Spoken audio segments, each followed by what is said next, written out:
আরে, এটা তো রনি। এখানে এভাবে পড়ে আছে কেন? এই রনি, রনি, কিরে, কি হয়েছে তোর? কিরে, কথা বলছিস না কেন? সারা রাত কি এখানে ছিলি নাকি তুই? রনি, কিরে, কথা বল। আমি আমি এখানে কি করছি? আরে, সে কথা আমি কি করে জানবো? তোকে এখানে পড়ে থাকতে দেখে এগিয়ে এলাম। এবার আমায় বল দেখি কি হয়েছিল তোর। আর তোর শরীরে এত কাঁটা দাগ এলো কোথা থেকে? তুই আগে চল তো, তোকে বাড়ি নিয়ে যাই।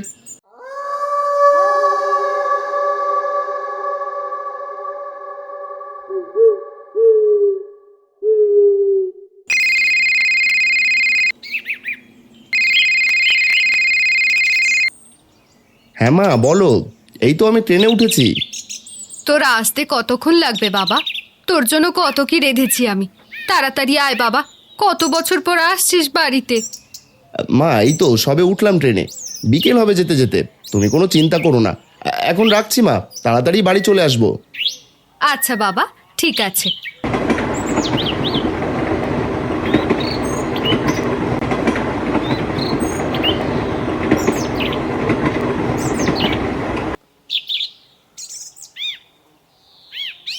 আরে এত অস্থির হইও না, ও ঠিক সময় মতো চলে আসবে। এই তো আসার সময় হয়ে এলো প্রায়। না জানি ছেলেটা দেখতে কেমন হয়েছে। কত বছর হয়েছে বলো? মা, ও মা, আরে ও বাবা, এই দেখো আমি এসে গেছি।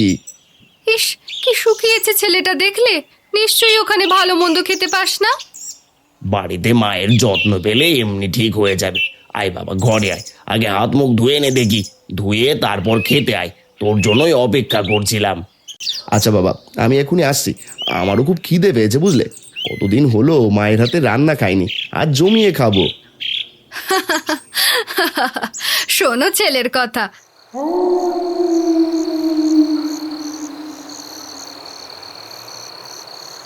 রনি, তোর ঠাম্মা কল করেছিল, তুই এসেছিস শুনে তো মহা খুশি। তোকে ডেকেছে, কবে যাচ্ছিস বল? আমি নিজেই ঠাম্মাকে কল দিতে চেয়েছিলাম। কতদিন হলো ঠাম্মাকে দেখি না। আমি তো এবার বেশ অনেক দিনই আছি। ঠাম্মার ওখান থেকে ঘুরে আসি, কি বলো তোমরা? সে তো যা ভালো মনে হয়। তবে তুই গেলে তোর ঠাম্মা ভীষণ খুশি হবে। মানুষটা একা একা থাকে ওখানে। কতদিন বললাম যে আমাদের সাথে এসে থাকতে। আমি এবার নিজে ঠাম্মাকে এখানে নিয়ে আসবো, দেখো। আমি কাল সকালে ট্রেন ধরবো। এই তো জার্নি করে এলি, দু একটা দিন পরেই জানা হয়।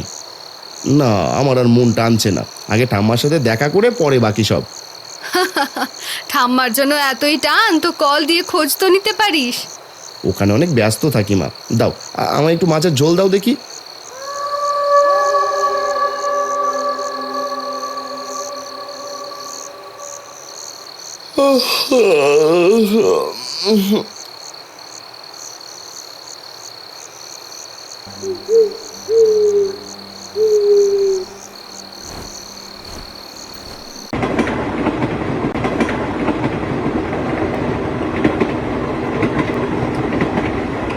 ট্রেন থেকে নেমে শিমুল একটি রিকশা নেয়। গ্রামের কাঁচা রাস্তা দিয়ে রিকশায় চড়ে শিমুল এগিয়ে চলে। অল্প সময়ের মধ্যে সে তার ঠাম্মা বাড়িতে গিয়ে পৌঁছায়। তাকে দেখে ঠাম্মা এগিয়ে আসে। তুই এসছিস? কতদিন হলো তোকে দেখি না। আয় রানী, আয়, ঘরে আয়। ঠাম্মা, তুমি এই জমিদার বাড়িতে একাই থাকো? তোমার ভয় হয় না? মা তো তোমায় কত করে বলেছে তাদের সাথে গিয়ে থাকতে। তুমি তাদের কথা শোনো না কেন বলো তো? এখানে অসুস্থ হয়ে পড়লে তোমাকে দেখবে কে বলো তো? দেখার লোক আছে, আর নিজের ভিটে ছেড়ে কোথায় যাব বল? আয় তো তুই আগে ঘরে আয়। রনি ঘরের ভেতর ঢুকতেই তার চোখ পড়ল টেবিলে খাবার গুছিয়ে রাখা আর এক বৃদ্ধার দিকে। রনিকে দেখে সে শুকনো একটা হাসি দিয়ে বলল, আসেন ছোট সাহেব, আপনার জন্য মেলা আয়োজন করছে আপনার ঠাম্মা। রহিমা, যা তো আগে ওর জন্য মিষ্টি নিয়ে আয়। আচ্ছা আফা, যাইতাছি। ঠাম্মা, উনি কে? আর উনি তো মনে হচ্ছে মুসলিম। হ্যাঁ, তো ঠাকুরদা বেঁচে থাকতেও এখানেই কাজ করতো, তাই তো ঠাকুরদা মরার পর আমি ওকে আমার কাছেই রেখে দিয়েছি। ছাড় এসব, যা আগে হাত মুখ ধুয়ে আয়। রনি খাওয়া দাওয়া করে তার রুমে চলে যায়। বিশাল বাড়িতে ঠাম্মাকে একা থাকতে দেখে বেশ চিন্তিতই হচ্ছিল রনি। ওই মহিলাটাকে কেমন যেন অদ্ভুত লাগলো। ঠাম্মা যেহেতু নিজেই তাকে কাছে রেখেছে, এতে আমার আর কি করার। আরে, আমার রুম থেকে তো নদীটা বেশ সুন্দর দেখাচ্ছে, বাতাসও বইছে ঠান্ডা। আমি এক কাজ করি, সন্ধে হয়ে আসছে, নদীর পাড় থেকে একটু ঘুরে আসি। কিরে রানী, কোথায় যাচ্ছিস এই ভর সন্ধেবেলায়? এই তো ঠাম্মা, আমি একটু নদীর পাড় থেকে ঘুরে আসি, বেশ ঠান্ডা হাওয়া বইছে। ছোট সাহেব, ওইখানে যাবেন না এই ভর সন্ধেবেলায়। সে কি, কেন? এত সুন্দর জায়গা দেখেই তো মন ভরে যায়। আর আপনি আমায় যেতে না করছেন কেন? আমি তো যাবই, যা হওয়ার তা পরে দেখা যাবে।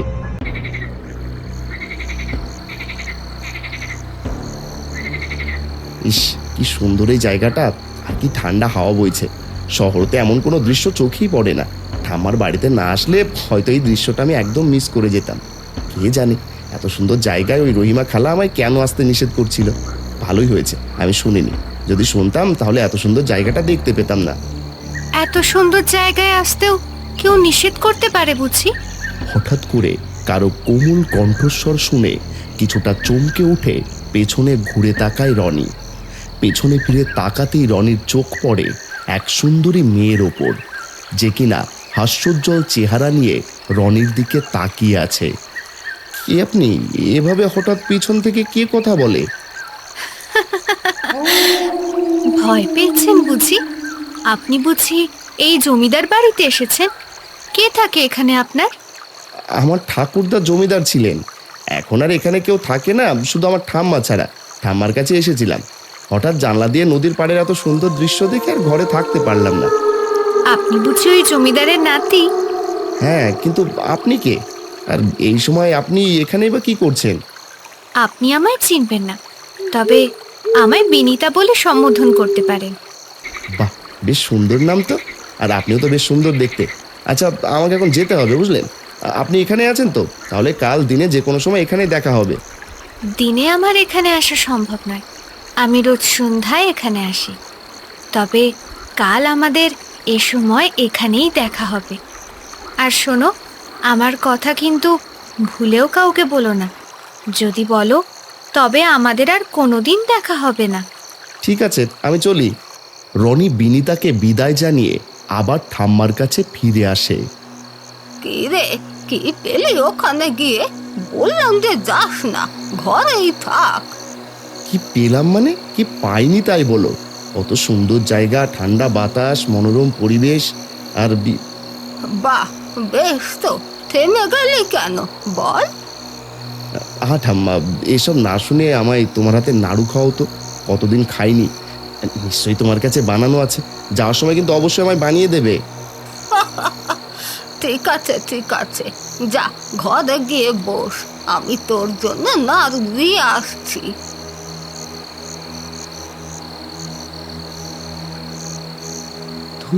ঘুম আসছে না। ঠাম্মা তখন নাড়ু দিয়ে গেল, তত খাওয়াই হয়নি। যাই, এখন গিয়ে বরং খাই।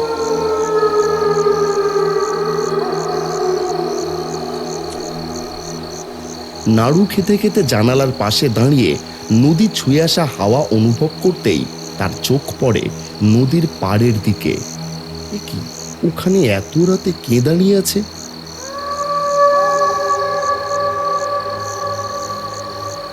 আরে, ওটা তো বিনিতা। এত রাতে বিনিতা এখানে কি করছে? কিছু হলো না তো? মনে হচ্ছে ইশারায় আমায় ডাকছে, কিন্তু এত রাতে যদি যাই ঠাম্মা তো টের পেয়ে যাবে। না না, কেমন যেন মন টানছে আমার। যেভাবে হোক আমায় যেতেই হবে। রনি চুপি চুপি ঘর থেকে বেরিয়ে যায়, কেউ যেন টের না পায় সেভাবেই পা ফেলে। মনে হচ্ছে কোনো এক মায়ায় পড়ে সে নিজের ওপর থেকে মায়া হারিয়েছে।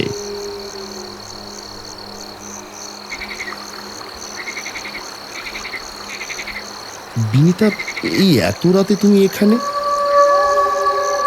তুমি তবে চলেই এলে। সেই কখন থেকে তোমার জন্য অপেক্ষা করছিলাম আমি। কেন, তুমি আমার জন্য কেন অপেক্ষা করছিলে? এখন তো মধ্যরাত, এত রাতে কেউ দেখা করতে আসে? এই যে আমি এসেছি তোমার জন্য। তুমি ঠিক আমার রাজুর মতো দেখতে। রাজু? কে এই রাজু? আর বিনিতা, আমি জানি না আমি কেন নিজের উপর কন্ট্রোল রাখতে পারছি না। আমি তোমার মায়ায় পড়ে গেছি। এটাই তো হওয়ার ছিল, এটাই তো চেয়েছিলাম।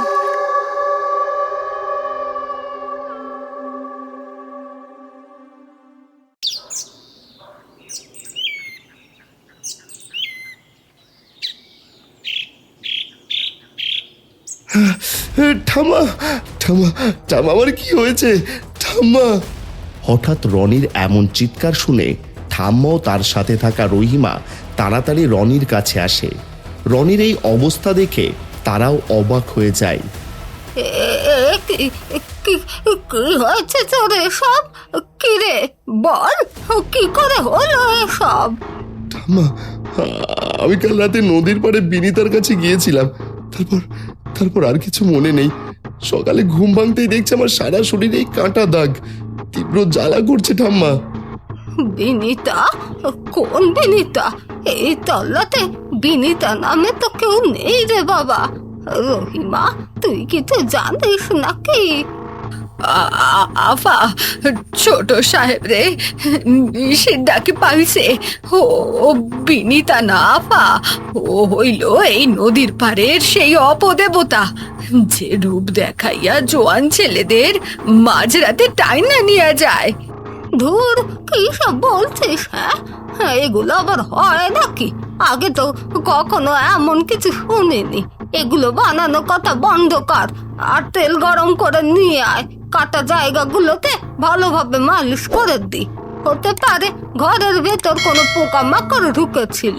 ঘরটা ভালো করে ঝাড়তে হবে।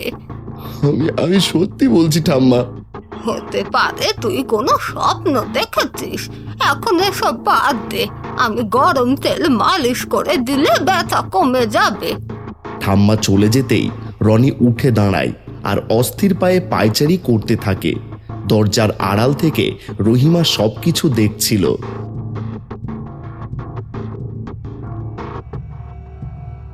ছোট সাহেব, একটা কথা শুনবেন আমার? আফা যতই বান্দা কথা বলুক, এই গ্রামের ইতিহাস আমি জানি। আপনি যে বিনিতার কথা কইতাছেন, ও মানুষ না। আজ থেকে 20 বছর আগে এই নদীর পাড়ে এক মেয়ের লাশ পাওয়া গেছিল। তারপর থেকে এই বাঁশঝাড় আর নদীর পাড়ে সন্ধ্যার পর কেউ যায় না। তুমি কি আমায় পাগল ভাবো?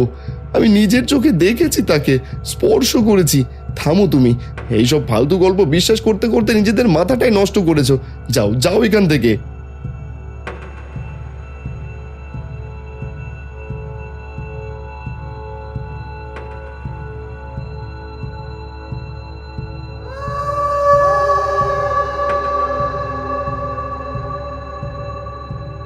তখন চারদিক খুটখুটে অন্ধকার, ঝিঁঝি পোকার ডাক আর বাতাসের শোঁ শোঁ শব্দ হচ্ছে। রনি বিছানায় শুয়ে এপাশ ওপাশ করছে। তার শরীরে কাটা দাগগুলো যন্ত্রণায় চিনচিন করছে। হঠাৎ ঘরের জানলাটা দড়াম করে খুলে যায়। জানালার বাইরে দূরের বাঁশঝাড়ের পাশ থেকে একটা প্রতিধ্বনি এবং অত্যন্ত মিষ্টি কণ্ঠস্বর ভেসে আসে। রনি, রনি, বাইরে এসো রনি। আমি তোমার জন্য নদীর পাড়ে অপেক্ষা করছি।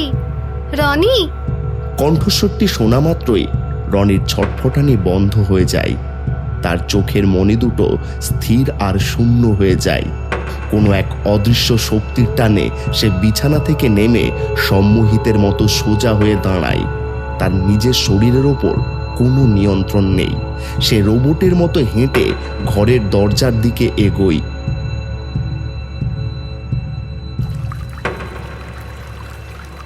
এসেছো তুমি? তোমাকে আমি না করেছিলাম না আমার কথা কাউকে বলতে? কেউ যেন আমার কথা না জানে। আমি বলেছিলাম না, কথা কানে যায়নি তোমার? আমি ভয় পেয়ে গেছিলাম।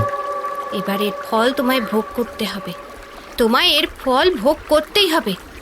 তোমায় আমি ছাড়বো না, ছাড়বো না। এই বলে বিনিতা রনির দিকে এগুতে থাকে। না না,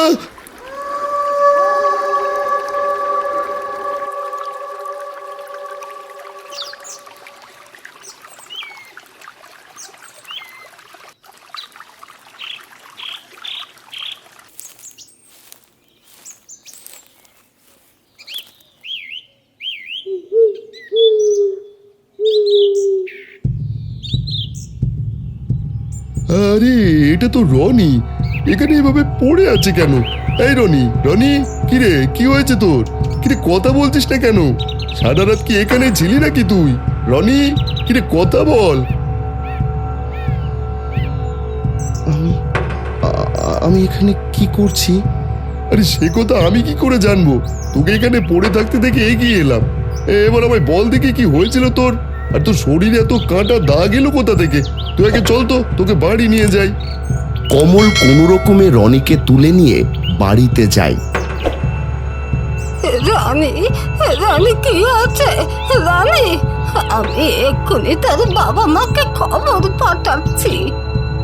না ঠাম্মা, ওনাদের তুমি কিচ্ছু জানিও না। তুই এ কি কথা বলছিস রনি? তোর শরীরের এই অবস্থা, রক্ত শুকিয়ে কাঠ হয়ে গেছে, আর তুই বলছিস তোর বাবা মাকে কিছু না জানাতে? ওরা জানতে পারলে তো আমাদের আস্ত রাখবে না।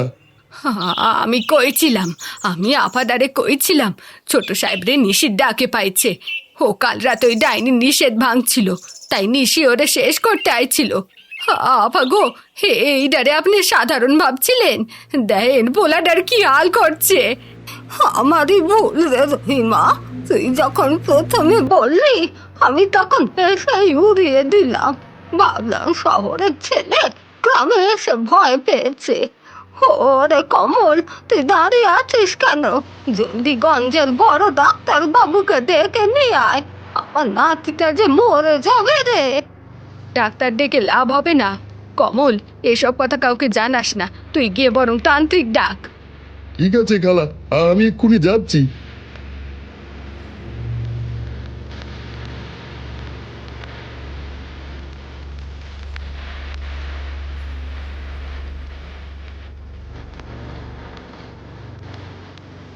রহিমা খালা, এই নাও গঞ্জের কালু তান্ত্রিক, ওনারে সব খুলে বলছি। তান্ত্রিক এগিয়ে এসে রনির মুখের দিকে তাকায়। রনির চোখের মনি তখনও স্থির। তান্ত্রিক নিজের হাতের বাটি থেকে কিছুটা বিভূতি রনির কপালে ছুঁড়ে দিতে রনি বিকট চিৎকার করে ওঠে। এই ক্ষত কোনো সাধারণ ক্ষত নয়। নিশির নখের আঁচড় লেগেছে এর শরীরে। নিশির নিয়ম ভেঙে ছেলে বড় অপরাধ করেছে। আজ অমাবস্যার রাত, নিশি তার শিকারকে সম্পূর্ণ না নিয়ে ছাড়বে না। মাঝরাতে ও আবার ডাকবে। বাবা, আমার একটা মাত্র নাতি, ওরে বাঁচানোর কোনো উপায় কি নেই? ও তো না বুঝে ভুল করেছে। উপায় একটা আছে, কিন্তু কাজটা বড় বিপজ্জনক। আজ রাতে নিশি যখন ওকে ডাকবে, তোমরা কেউ ওকে বাধা দেবে না। ও যেভাবে যেতে চায় যেতে দেবে, তবে ওকে লক্ষ্য করে আমাদের ওর পিছু নিতে হবে। নিশি যখন ওকে শেষ আঘাত করতে যাবে, ঠিক সেই মুহূর্তে এই মন্ত্রপুত জল ওর গায়ে ছেটাতে হবে। তাহলে নিশি চিরতরে ভস্ম হয়ে যাবে। কিন্তু মনে রেখো, একটু ভুল হলে ছেলের প্রাণ তো যাবেই, সাথে আমাদেরও রক্ষা নেই।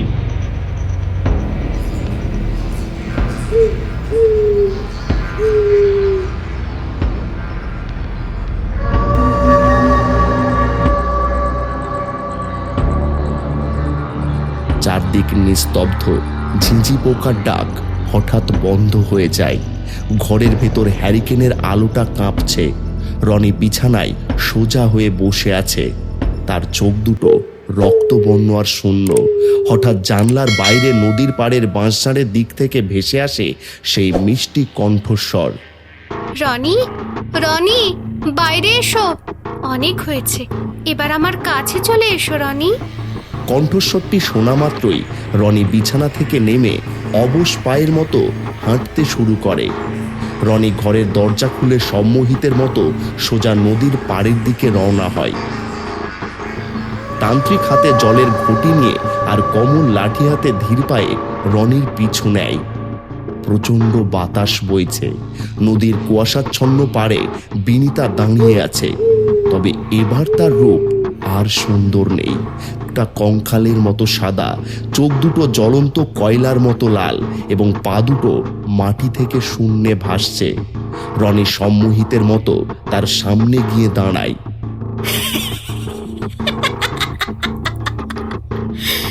শেষ পর্যন্ত চলে এলে রাজু। আমার নিয়ম ভাঙার শাস্তি এবার তোমায় পেতেই হবে। এটা বলেই বিনিতা তার লম্বা ধারালো নখযুক্ত হাত বাড়িয়ে রনির গলা চেপে ধরে শূন্যে তুলে ফেলে। রনি যন্ত্রণায় ছটফট করতে থাকে। ঠিক তখনই ঝোপের আড়াল থেকে তান্ত্রিকার কমল চিৎকার করে সামনে চলে আসে। এই যে পিশাচি, তোর খেলা শেষ। থামো বিনিতা, ওকে ছেড়ে দাও। বিনিতা তীক্ষ্ণ চোখে তাদের দিকে তাকিয়ে এক অট্টহাসি হাসে। তখন আড়াল থেকে বেরিয়ে আসে রহিমা খালা, রনির ঠাম্মা। রহিমা খালাকে দেখিয়ে যেন বিনিতা তেলে বেগুনে জ্বলে ওঠে আর কর্কশ কণ্ঠে বলে ওঠে, তোর জন্য আজ আমার এই অবস্থা, শুধুমাত্র তোদের জন্য। কি হয়েছিল তোর সাথে, আর কেন তুই এভাবে বলছিস? রাজুর সাথে আমার প্রেম ছিল। আমাদের সারা জীবন একসাথে থাকার কথা ছিল। এই গ্রামের মানুষ আমাদের পবিত্র ভালোবাসা মেনে নেয়নি। ওরা অপবাদ দিয়েছিল আমাদের। আর তুই রহিমা, তুই তো রাজুর পরিবারকে খেপিয়ে তুলেছিলি। তোর জন্য এসব হয়েছে, সবকিছু তোর জন্য হয়েছে। সেদিন রাতে তোদের অপবাদের কারণে রাজু আত্মহত্যা করে, আর সেই আত্মহত্যার দায় তোরা আমায় দিয়েছিলি। আর আমায় এই বাস ছাড়ে এনে তোরা আমায় বাঁচতে দিসনি, বিষ খাইয়ে মেরে ফেলেছিলি এইখানে। মরার আগে আমি কসম খেয়েছিলাম আমি কাউকে ছাড়বো না। এই রনির মাঝে আমি আমার রাজুর রূপ দেখেছি, তাই ওকে আমি নিজের কাছে নিয়ে যেতে চেয়েছিলাম। বিনিতার কথা শুনে ঠাম্মা রহিমা স্তব্ধ হয়ে যান। রহিমার অপরাধ বোধে তার শরীর কাঁপতে থাকে। আমায় ক্ষমা করে দে বিনিতা। আমি লোভে পইরা রাজুর বাপের উস্কানি দিচ্ছিলাম। আমি বুঝতে পারি নাই যে তোরা আত্মায় ভাবে শান্তি পাবে না। কিন্তু এই ছোট সাহেব তো নিষ্পাপ রে মা, ও তো রাজু না। ওরে তুই ছেড়ে দে, আমার জান লাগলে তুই নিয়ে যা। বিনিতা, আমি রাজু নই, কিন্তু তোমার এই কষ্ট, এই অন্যায় কোনোভাবেই মেনে নেওয়ার মতো নয়। তবে প্রতিশোধ কখনো শান্তি আনে না বিনিতা, তুমি এবার মুক্তি নাও। বিনিতা রনির দিকে তাকায়। রনির চোখের সরলতা আর রহিমার অনুশোচনা দেখে তার ভেতরের সেই ভয়ঙ্কর রূপটা আস্তে আস্তে নরম হতে থাকে। আমি তোর আত্মার শান্তির জন্য যজ্ঞ করব, এবার তুই শান্ত হ। তান্ত্রিক তার কথা মতো বিনিতার শান্তির জন্য যজ্ঞ করে। এরপর বিনিতার আত্মা বিদায় নেয়।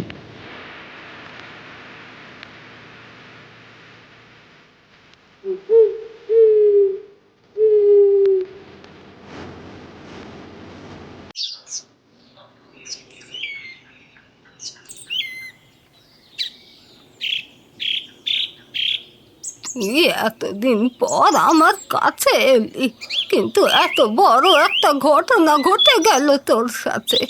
তোকে এখন আমি চাইলেও থাকতে বলতে পারছি না। এসব কিছু ভুলে যাও ঠাম্মা, তুমি বরং চলো আমার সাথে। না রে, নিজের জায়গা ছেড়ে অন্য কোথাও যেতে আমার ইচ্ছে করে না তো। তুই বরং যা, সাবধানে যাস কিন্তু।